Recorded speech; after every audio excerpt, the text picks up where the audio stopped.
오늘 우리에게 주시는 하나님 말씀은 고린도전서 13장 4절에서 7절 말씀입니다.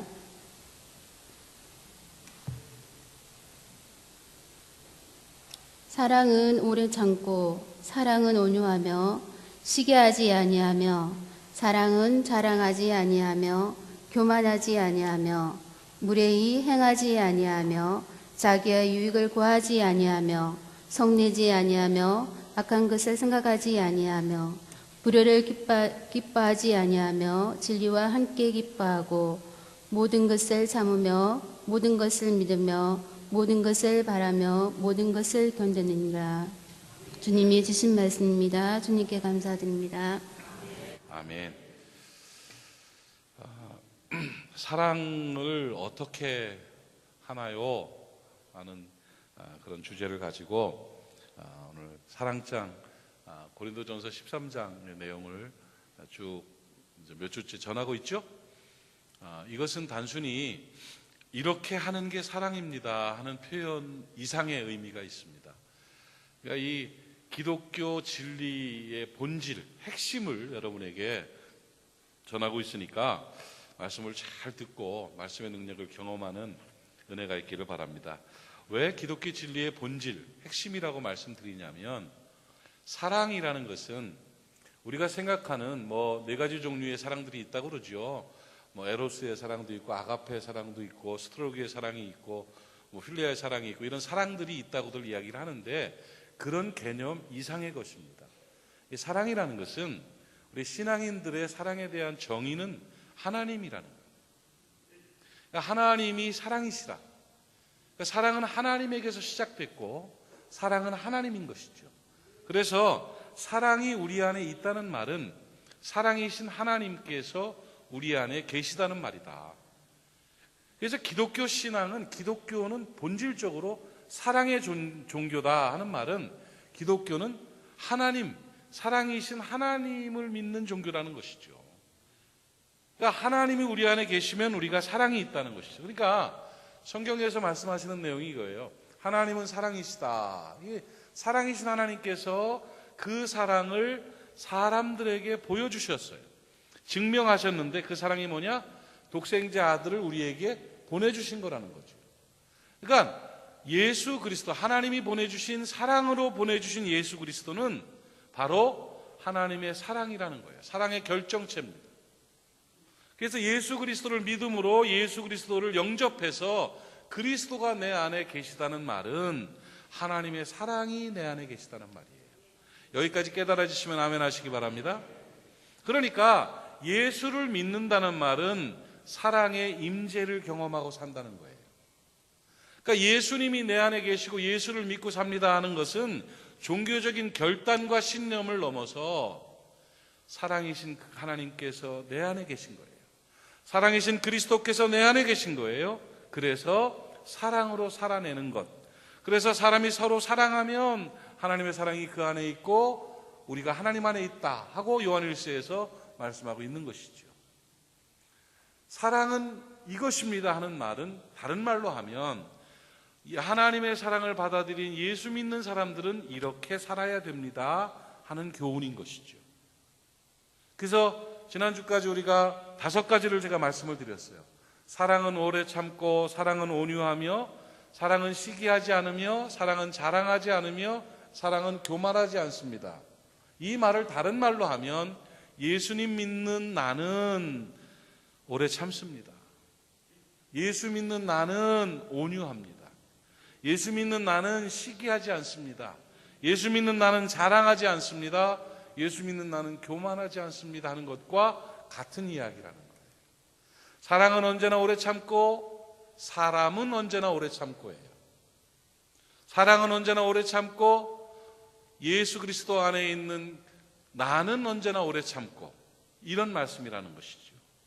그래서 이 사랑은 어떻게 하는 겁니까? 사랑은 이렇게 하는 겁니다 하고 말씀하는 고린도전서 13장 4절로 7절의 말씀은 사랑을 말한 게 아니라 사랑을 받은 하나님의 사람들의 삶의 방식을 말한 거예요. 그러니까 그리스도인이라면 이렇게 살아내야 된다고 우리에게 요구하고 있는 명령이라는 것을 여러분 깨닫기를 바랍니다. 지난 시간까지 우리가 드린 말씀들을 한 번 더 정리를 하면 그리스도인들의 삶은 오래 참는 삶이어야 된다는 거예요. 기다림이에요. 자제와 억제예요. 사랑은 기다리지 않습니까? 그 말썽 부리는 자녀를 엄마는 기다려주지 않습니까? 부모님은 기다려주지 않습니까? 집 나간 탕자를 아버지는 끝까지 사랑으로 기다리지 않습니까? 그 인내와 기다림의 삶이, 마크로 듀메이의 삶이 바로 그리스도인의 삶이고 사랑하는 삶이라는 것입니다. 그렇게 살아내는 여러분 되시기를 바랍니다. 온유하다고 말씀드렸습니다.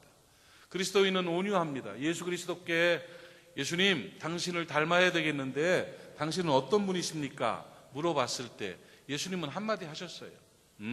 나는 마음이 온유한 사람입니다. 그리고 겸손한 사람입니다. 이제부터 내 뒤를 따르며 내 명예를 메고 내게 배우십시오. 이렇게 말씀해 주셨습니다. 그리스도인이 그리스도를 닮아간다는 것은 그리스도의 온유를 닮아가는 겁니다. 온유한 하나님의 사람들 되시기를 바랍니다. 싸나운 그리스도인은 없습니다. 독한 그리스도인은 없습니다. 차가운 그리스도인은 없습니다. 예수를 닮은 그리스도인이라면 온유함입니다. 그 온유함이 바로 프라우스라는 온유함도 있지만 크레스투에타이라는 온유함이라고 이 고린도전서 13장에는 표현하고 있죠. 이거는 온유와 부드럽고 따뜻하다는 프라우스를 넘어서 고린도전서 13장 사랑장에서 말하는 온유함이라는 것은 크레스투에타이는 어떤 개념이냐면 친절함이에요. 그러니까 따뜻하고 부드러운 것보다 더 친절하게 배려하는 모습이 바로 그리스도인의 삶이라는 겁니다. 이 사랑이 있기를 축복합니다. 시기하지 않습니다. 시기는 내 욕심을 채우기 위한 방편이기 때문에 시기하지 않습니다. 사랑은 자랑하지 않습니다. 자랑은 드러내고자 하는 거예요. 풍선을 부풀리는 것처럼. 그저 인정받고 싶어서 자꾸 드러내는 것은 그리스도인의 바른 삶이 아니라는 겁니다. 사랑이 아니래요. 그리고 교만하지 않습니다. 푸시시오. 자기가 잘난 줄로 착각하고 남을 핍박하고 무시하는 것을 푸시시오라고 합니다. 교만은 내가 주인 된 거예요. 그러나 그리스도인은 주님이 주인 된 겁니다. 그렇게 살아가는 저와 여러분 되기를 바랍니다. 하나님의 사람, 하나님의 사랑의 자녀들의 삶의 방식은 온유하고 오래 참고 시기하지 않고 자랑하지 않고 교만하지 않고 사는 것입니다. 오늘 6번째로 그러면 또 다른 내용들이 있을 거 아니에요. 어떻게 하는 것이 사랑으로 사는 겁니까? 하나님, 성경이 우리에게 가르쳐 주기를 원합니다 하는 마음으로 이 사랑이라는 것은 그리스도인은 어떻게 사는지에 대해서 배워봅시다. 오늘은 사랑은 무례히 행치 아니하며, 그렇게 되어 있죠. 예의하고 사랑하고 뭔 관계가 있나 하겠지만 사랑이라는 것은 예의를 지키는 게 사랑이다 하는 거예요. 이 아스케모네이라고 합니다. 한번 외웁시다. 아스케모네이. 시작. 아스케모네이. 이 예의라는 거예요. 예의. 예절일. 예의를 지키는 게 사랑입니다 하는데, 이 아스케모네이는 어떤 의미가 있냐면요, 적절하게 대우해 준다 하는 뜻이에요. 그러니까 예의가 뭐예요? 예절이 뭐예요? 적절하게 대우해 주는 거예요. 그러면 무례하다는 건 무슨 말이죠? 적절하게 대우해 주지 않는 게 바로 무례한 거예요. 그리스도의 사랑이, 하나님의 사랑이 임한 사람들은요, 사람들을 대할 때 존중감을 갖습니다. 그래서 적절하게 대우해 주는 그런 마음을 갖는 것이죠. 적절하게 대하지 못하는 무례함은 사랑이 없는 삶이에요. 그래서 예의 바른 여러분 되시기를 바랍니다. 위치와 본분을 잃고 다른 사람들한테 행하는, 그리고 다른 사람들을 기분 상하게 만들고 힘들게 만드는 무례함이야말로 사랑의 반대 개념입니다. 사랑은 무례히 행하지 않습니다. 사랑하면 예의를 지킵니다. 영광과 존경을 표시하는 것이다. 그래서 적절하게 사람들을 대우해 주는 거예요. 예의가 사랑입니다. 따라합시다. 예의가 사랑입니다. 여러분, 예절 바른 사람 되시기를 바랍니다. 그 무식한 사람일수록 무례합니다. 무식과 무례는 같습니다. 성숙한 사람들은 예의를 지킵니다. 품격은 예의입니다. 여러분, 그리스도인들은 품격이 있어야 됩니다. 정말 함부로 된 사람들이 되면 안 됩니다. 신앙이 연륜이 더해질수록 예의를 지키는 지혜로운 사람들, 성숙한 품격 있는 사람들 되시기를 바랍니다. 예의를 지킬 영역들이 많습니다. 중요한 것은 자신에게도 예의를 지켜야 됩니다. 하나님의 형상인 내게 그리스도께서 나를 위해 죽으시고 나를 구원하신 존귀한 존재인 내 자신에게도 지켜야 될 예의가 있죠. 그 예의가 뭐라고 그랬어요? 아스케모네이가 뭐라고 그랬어요? 적절하게 대우를 해주는 거예요. 자기 자신을 적절하게 대우해 줄 줄 아는, 자신에게도 예의를 지키는 여러분 되시기를 바랍니다. 윗사람에게도 예의를 지켜야지요. 주님께도 예의를 지켜야지요. 사회에도 지켜야 될 예의가 있는 것이죠. 그걸 규범이라고 합니다. 이렇게 모든 것들을 적절하게 대우를 하면서 존중하면서 지켜주고 예의를 지키고 살아가는 이런 사람들이 바로 그리스도인이에요. 그렇게 살아가는 사람들이 사랑이 있는 사람이라는 겁니다. 사랑하니까, 자신을 사랑하니까 적절하게 대우하고, 윗사람을 사랑하니까 존경하고 존중하고, 교회를 사랑하니까 교회의 예의를 지키고, 사회를 사랑하고 나라를 사랑하니까 예의를 지킬 수가 있는 것입니다. 그리스도 안에 있는 하나님의 사람들은 예의를 지키며 살아가야 되는 것입니다. 예절 바른 그리스도인 되시기를 주님의 이름으로 축원합니다. 이게 사랑이에요. 그게 성숙함이에요. 여러분, 이 착각하는 것 중에 하나가 친하면 함부로 하는 거예요. 친해지면 무례해지는 게 아닙니다, 여러분. 그 미숙한 사람들의 모습이에요. 여러분, 사람이 친해지면 말부터 까기 시작해. 그거 좋지 않아요. 그냥 반말 딱 하면서 우리 사이가 그렇잖아 하면서 한참 어른한테 서너 살, 대여섯 살 된 높고 막 그런 분한테도 막 말 편하게 하는 거, 그거 좋지 않습니다. 물론 그것이 사랑의 표현일 수도 있겠지만 많은 사람들은 그렇게 못해요. 그러니까 그게 좋지 않아요. 그러니까 예의를 지키는 게 잘, 그렇다고 뭐 막 조선시대 뭐처럼 뭐 감축드리옵니다, 그리 아니하옵니다 뭐 이렇게 하라는 얘기가 아니고, 적당하게 편안하게 할다 할지라도 적절하게 대우를 해주면서 존중감을 보여주는 게 친한 거예요. 그 친한 게 오래 갑니다. 아셨어요?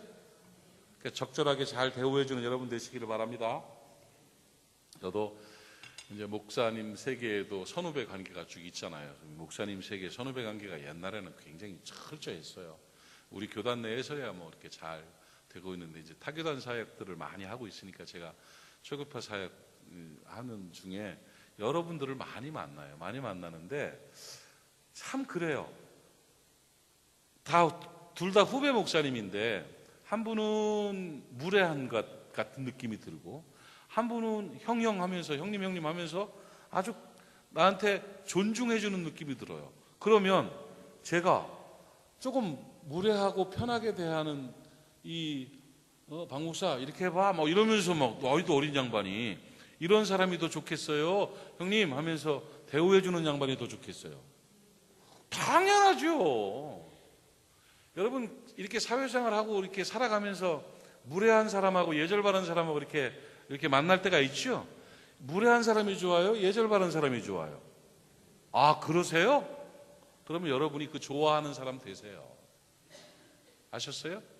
무례한 사람을 만나면 둘 중에 하나밖에 할 수 없어요. 하나는 야단을 치서서 아주 그냥 부셔버리든지, 아니면 피하든지. 제가 팔팔할 때는, 그러니까 어릴 때는요, 좀 무례한 사람 보면 가만 안 놔뒀어요. 그냥 야단 치고 박살을 냈는데, 이제 나이를 조금 먹어가고 사람이 철이 드니까 그렇게 안 하고 피하게 되더라고요. 피하게 돼. 예, 아이고, 예, 알았어요, 고맙습니다 하고 쓱 피해. 그리고 아이고, 다시 안 만났으면 좋겠다. 전화 안 했으면 좋겠다. 이런 생각이 들잖아요. 이건 누구나 마찬가지죠. 무례한 사람들은 피하게 돼 있어요. 근데 본인은 몰라요. 친한 줄로 알고 함부로 하는데 나는 불편해요. 그런 거지요. 그런 사람 되지 마시라고요. 그리스도인들이 삶에 지혜가 있어야 돼요. 여러분, 예절 바른 사람 주변에는 사람이 많아져요. 예절 바른 사람 주변에는 사람이 많아진다니까요. 인정받는 사람이 되고요. 관계가 좋아지고요. 사람과 관계가 좋아지고 신뢰가 되는 사람은 일이 잘 풀려요. 형통하게 되는 거예요. 그러니까 이건 지혜예요, 지혜. 그래서 내가 언젠가도 얘기한 것 같은데,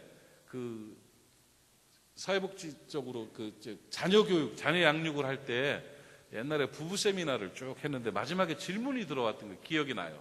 벌써 몇십 년 됐지요. 목사님, 자녀들을 잘 기르라고 이제 쭉 강의를 하셨는데 그 중에 제일 중요한 거 한 가지만 말씀하신다면 뭐겠어요? 하고 질문을 했을 때 내가 다른 거 전혀 개의치 않고 딱 한마디 했어요.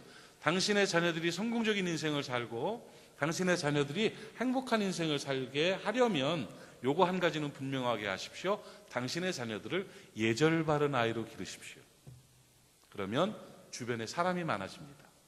그러면 일이 풀려지게 되고 그러면 행복하고 형통하게 살게 됩니다. 돈이 중요한 게 아닙니다. 사람이 중요합니다. 사람은 예절 바른 사람과 함께하고 싶어 합니다. 제가 그렇게 답을 했던 적이 있어요. 그거 이해 가세요? 일리가 있지요. 여러분, 사랑하는 사람, 그리스도인의 삶은 예의를 지키는 거예요. 예절 바른 사람이 될 때 풍요로운 삶을 살게 되는 것입니다. 적절하게 대우하고 적절하게 높여줄 수 있는 그런 아주 지혜로운 사랑하는 사람들, 예절 바른 사람 되시기를 주님의 이름으로 축복합니다. 인생의 가장 큰 무기는 예절입니다. 여러분, 사람으로 살아가면서 자신에게, 윗사람에게, 다른 사람들에게, 주님께, 사회에 예절 바른 사람이 되면 복되게 살 수가 있어요. 사랑은 무례히 행치 아니하며. 아셨죠? 그렇게 살아가는 여러분 되시기를 바랍니다. 우리 경상도 사람들은 말투도 좀 딱딱하고 그러니까 조금 더 오버해야 될 필요가 있어요. 예의를 지킬 때 조금 더 오버를 해야 사람들이 오해를 안 해요. 아셨죠? 가끔 제가 부산 산 지 꽤 됐잖아요. 꽤 돼가지고 부산이 고향이 된 지가 오래되니까 이제 새로 오는 목사님들이라든지 다른 사람들, 부산 사람들에 대해서 또 경상도 사람들에 대해서 오해를 하고 잘 말을 이렇게 할 때가 있어요. 어우, 무섭다고, 거칠다고 막 이렇게 얘기할 때 저는 이렇게 표현해요. 부산 사람들은 호두 같다고, 호두. 경상도에서 호두. 겉은 딱딱한데 속에 깨보면 속에 달콤하고 부드러운 호두가 들어있잖아요. 그러니까 너무 쫄지 말라고. 이 거친 사람들이 아니고 착해서 부끄러워서 잘 못하는 거라고 이렇게 옹호를 했는데 잘했죠? 맞죠? 속에 딱 깨보면 속에 막 그 맛있는 호두가 들어있다고요. 그런 분들이란 얘기를 제가 그쪽 사람들한테 얘기를 해요. 그러면 우리 이쪽 사람들은 어떻게 할까요? 조금 더 부드럽게 할 필요가 있어요.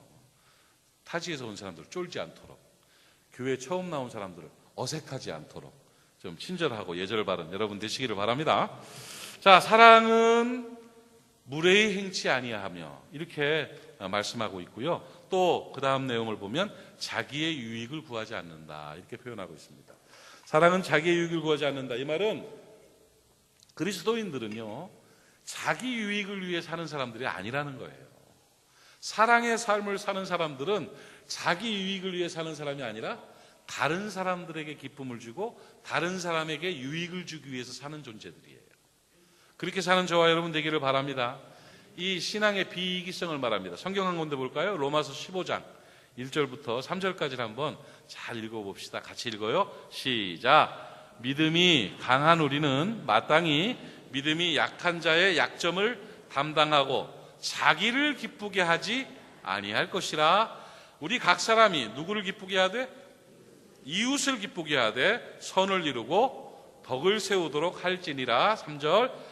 그리스도께서도 자기를 기쁘게 하지 아니하셨나니 기록된 바 주를 비방하는 자들의 비방이 내게 미쳤다 함과 같으니라. 여러분, 믿음이 강한 신앙인들, 우리들은 믿음이 약하고 믿음 없는 사람들을 어떻게 해줘야 된다고요? 기쁘게 해줘야 돼요. 이웃을 기쁘게 해줘야 돼요. 그러면서 예수님께서는 다른 이들을 기쁘게 해주기 위해서 오신 분이라는 거예요. 그러니까 그리스도 안에 있는 우리들도 다른 이들에게 기쁨을 주는 사람이 되어야 된다는 것이죠. 이기주의가 사단의 무기입니다. 이타주의가 성령의 무기입니다. 이기주의가 더 좋은 걸까요? 이타주의가 더 좋은 걸까요? 잘 몰라요? 내 이득을 위해서, 나만을 위해서 살아가는 것이 계산이 빠르고 이득인 것처럼 착각하겠지만 절대 아닙니다. 잘 들어보세요. 다른 이를 위해 희생을 하고 하나님 나라를 위해서 희생을 하고 다른 사람들에게 기쁨을 주고 유익을 주는 삶이 가장 가치 있는 삶이고 보람된 삶이고 행복한 삶이에요. 여러분, 착각하지 마세요. 요즘요, 젊은이들 사이에서 유행했던 2017년도에 가장 뜨겁게 SNS를 달구었던 단어가 하나 있어요. 욜로라는 거예요. 욜로. 욜로라는 말 아세요? 욜로와가 아니라 욜로라는 게 있어요. 욜로라는 게 그 YOLO인데 내 인생은 한 번뿐이다. 오직 나를 위한 인생. 뭐 이런 개념이에요. 욜로족들이 있어요. 욜로족. 욜로족이라는 게 뭐냐면 돈을 나를 위해 쓰겠다는 거예요. 내 행복을 추구하겠다는 거예요. 내가 왜 다른 사람들을 위해서 희생하느냐? 물론 뭐 다른 개념들도 있겠지만 자신의 행복이 인생의 목표가 되는 거예요. 한 번밖에 없는 인생이다. 나를 위해서 나는 투자하겠다. 나만을 위해 살겠다. 괜찮지요. 내 행복을 위해 살겠다. 이렇게 말하는 게 욜로입니다. 그래서 뭐 휘게라이프라든지 또 웰빙이라든지 이런 것과 비슷하게 한 흐름들 속에 욜로가 나왔는데 그 욜로를 주장하는 사람들은요, 뭐 옷을 사도 내가 좋은 거, 내가 먹고 싶은 거, 내가 가고 싶은 거, 내가 뭐 나를 위해서 적극적으로 투자를 하는데 한 젊은이가 그런 얘기를 하는 걸 봤어요. 뭐라고 하냐면 결혼을 하지 않겠다는 거예요. 결혼을. 이유는 다른 게 아니에요. 다른 게 아니라 내가 번 돈을 가지고 왜 내 마누라를 먹여 살려야 되느냐. 더 나아가서요. 결혼하면 아이를 낳아야 되는데 내가 번 돈을 가지고 왜 애들을 위해서 돈을 쓰느냐. 나는 내가 번 돈 내가 충분히 쓰고 살다가 죽겠다. 지금 제 말을 알아듣고 있는 거예요? 못 알아듣고. 지금 여러분 그러게 내가 왜 그랬을까? 뭐 이런 후회하고 있는 거예요?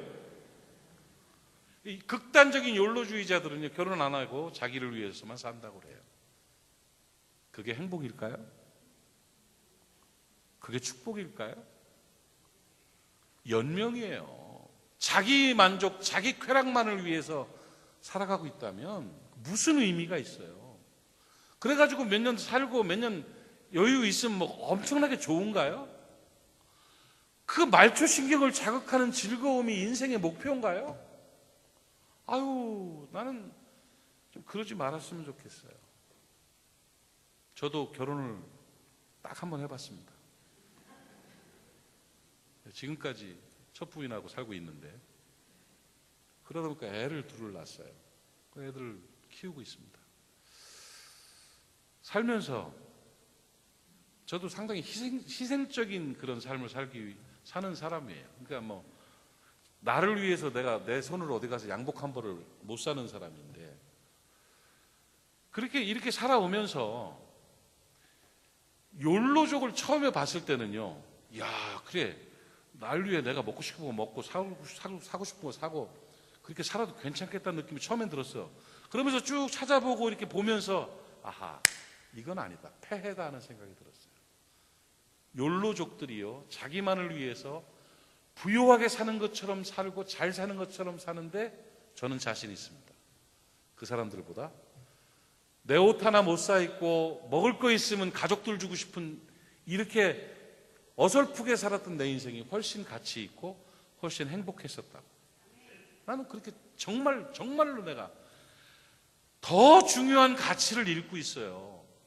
더 중요한 행복을 잃어버리고 있어요. 자녀를 기르면서 그 힘든 일들보다 좋아요. 1,000만 원을 벌어가지고 나를 위해 1,000만 원을 써? 그런 사람, 또 1,000만 원을 벌어가지고 자식을 위해 1,000만 원을 써? 1,000만 원을 쓴 것보다 수만 배의 행복과 기쁨과 가치와 보람이, 의미가 자녀를 양육하고 가정을 꾸려가는 데 있잖아요. 그 중요한 거를 그 작은 일 때문에 잃어버리잖아요. 이게 이기주의의 착각입니다. 깨달아지세요, 여러분?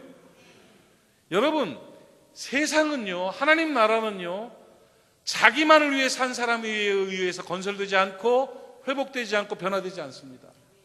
다른 이들을 기쁘게 하고 다른 이들에게 유익을 주고 하나님께 영광을 돌리겠다는 마음으로 살았던 사람들에 의해서 세상이 발전하게 된 것이고 아름다운 땅이 되게 되는 것입니다.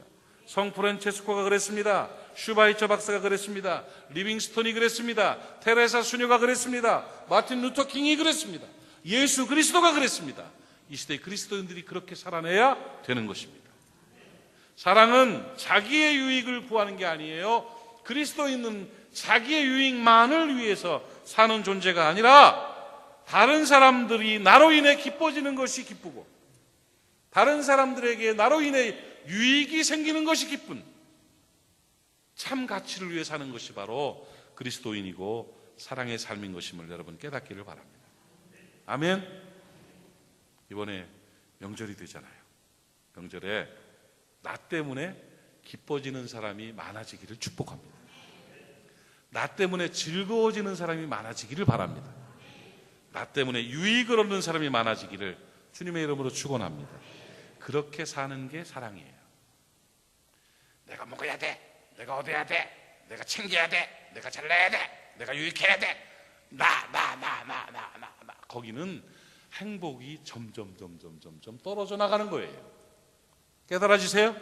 참 행복, 참 가치, 참 인생의 의미는 나 때문에 다른 사람이 기뻐지고 나 때문에 다른 사람이 좋아지고 나 때문에 다른 사람이 유익하게 되는 거예요. 그 안에 진짜 행복이 있어요. 그렇게 삽시다. 사랑은 자기의 유익을 구하지 않습니다. 아멘. 그리고 사랑은 성내지 않는다고 가르쳐주고 있습니다. 성내지 말아야 돼요. 성내지 않는 것, 이 분노가 폭발되어지면 성내는 거죠. 성내는 삶이 사랑을 깨는 무서운 적이 되는 것입니다. 여러분, 성급함과 격분으로 말미암아 관계가 깨진 경우들이 얼마나 많습니까? 성내는 것 때문에, 성내는 걸로 인해서 사랑이 깨지고 행복이 깨지는 경우들이 참 많습니다. 이 자기의 유익을 구하면 성내게 돼 있습니다. 자기의 유익을 구하는 사람들이 자기의 유익이 채워지지 않는다고 느껴질 때 성내는 거예요. 그러니까 이기주의가, 그러니까 나중심, 자기중심주의가 결국은 신앙과 성경에 반대되는 개념이에요. 그러니까 막 내가 채우고 내가 얻고 내가 막 나 하다가 그게 잘 안 되는 것 같으면 성이 팍 나는 거죠. 그렇게 돼버리니까 깨지게 되는 것이고 아파지게 되는 거예요. 여러분, 이 깨진 컵에는 물을 담을 수가 없습니다. 이게 여기가 뻑 깨졌다고 생각해봐요. 여기에 물이 담겨요? 담겨요? 안 담기잖아요. 여러분, 성을 부려가지고 깨진 관계 속에는요, 행복이 담길 수가 없어요. 거기에 가치가, 의미가, 축복이 담길 수가 없어요. 한 번 성질을 부려가지고 관계가 깨져버리면 그걸 끝이에요. 어떻게 다시 주워 담겠습니까? 그러니까 그리스도인의 삶은요, 성내지 아니하는 거예요. 여러분, 분노하지 마십시오. 폭발하지 마십시오. 성내지 않는 온유한 하나님의 사람들이 되시기를 주님의 이름으로 부탁을 드립니다. 아멘이십니까? 성내는 것은 아름답지 못한 거예요. 제가 이제 사람 공부를 좀 했잖아요. 그래서 심리학이라든지 뭐 관계론이라든지 이런 것들을, 리더십이라든지 공부를 하면서 그 분노 조절에 대해서 이렇게 공부를 하는데 참 재밌는 얘기가 있어요. 이 화를 잘 내는 사람들의 특징, 심리적으로 화를 잘 낸다는 것은 무슨 말인가 하면 겁이 많은 사람이 화를 잘 내는 거예요. 화내는 이유는 무서워서 화를 내는 거예요. 뭐가 무서워서? 질까봐 무서워서.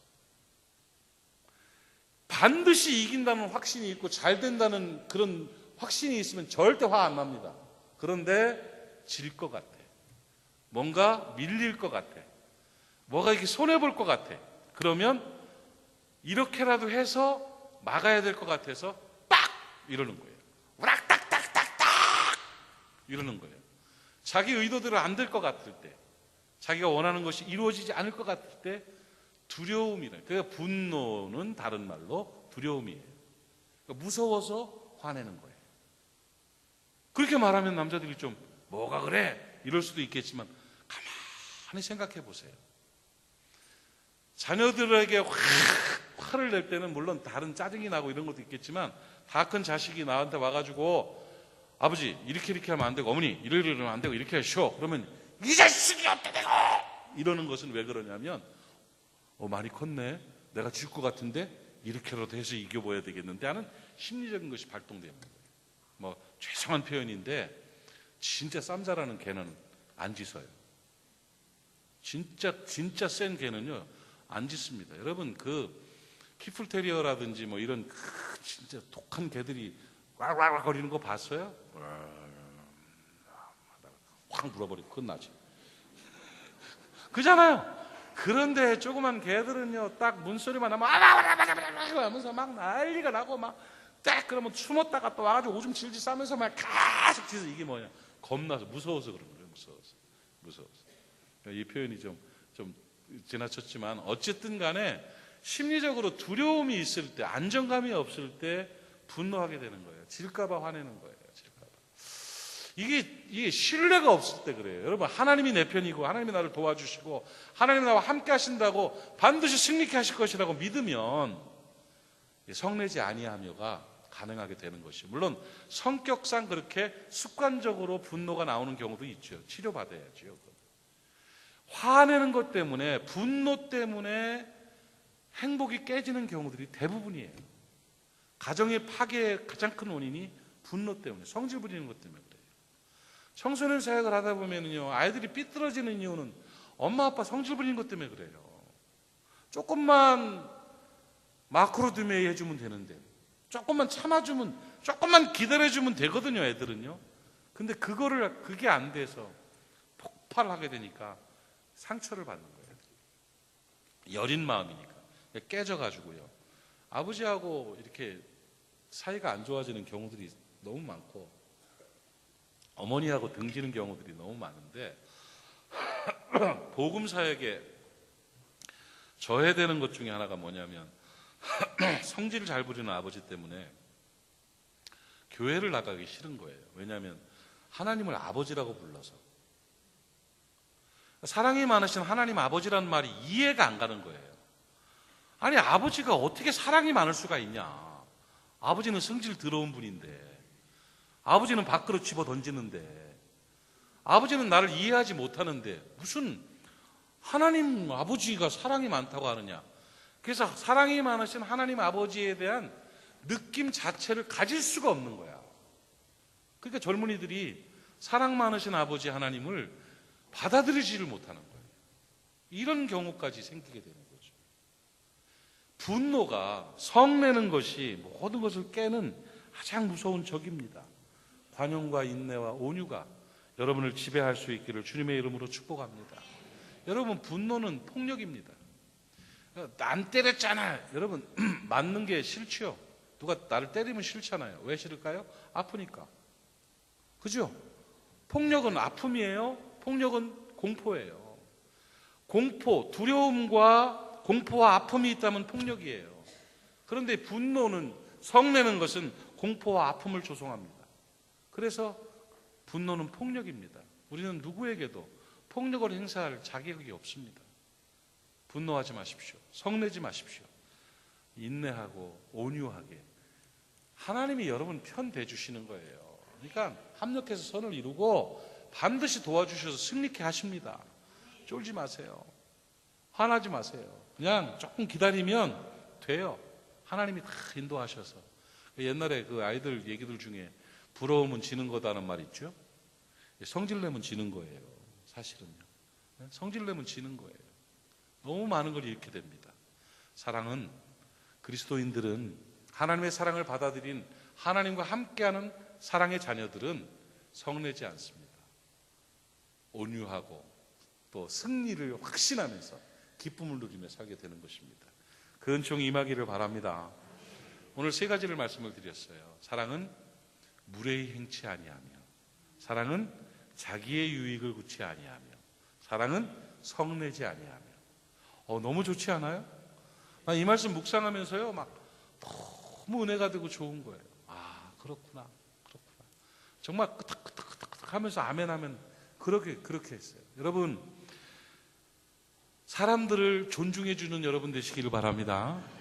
자녀들에게도, 부모님에게도, 친구들에게도, 교우들에게도 적절하게 존중하며 대우해 줄 줄 아는 예절 바른 여러분이 되십시오. 그게 사랑이고, 그렇게 될 때 여러분 주변에 사람이 많아져요. 그리고 자기의 유익을 구하지 않는, 나로 인해서 다른 사람, 기뻐지는 사람이 많아지고 나 때문에 유익 얻는 사람이 많아지는 행복한 삶을 사는 여러분 되시기를 바랍니다. 그럼요, 거기에 참 가치가 있어요. 내 유익을 위해서가 아니라 다른 일을 위하여. 기독교 정신은 바로 그겁니다. 예수님이 그렇게 오셨어요. 이웃을 기쁘게 하는 여러분 되시기를 바라고요. 하나님이 여러분을 지키시고 도우시고 승리케 하신다는 사실을 든든하게 믿고 좀 먼 일이 있어도 성내지 않는 온유한 하나님의 사람들, 느긋하게 승리하는 여러분 되시기를, 그래서 행복을 누리는 여러분 되시기를 주님의 이름으로 축복합니다. 기도합시다. 하나님 아버지, 사랑은 이렇다고 말씀하시면서 사랑 가진 그리스도인은 이렇게 살아야 된다고 교훈하시니 참 감사합니다. 오늘 들은 말씀 예절 바른 그리스도인 되게 주시옵소서.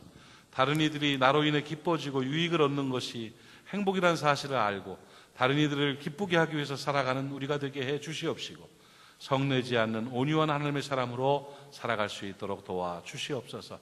한 주간 오늘 말씀을 실천하며 살 수 있기를 원합니다. 그래서 복된 하나님의 사람으로 영광 돌리게 하시고 복음의 문이 열려지게 하시며 우리의 삶에 행복이 넘쳐나게 하여 주시옵소서. 예수님의 이름으로 기도하옵나이다. 아멘.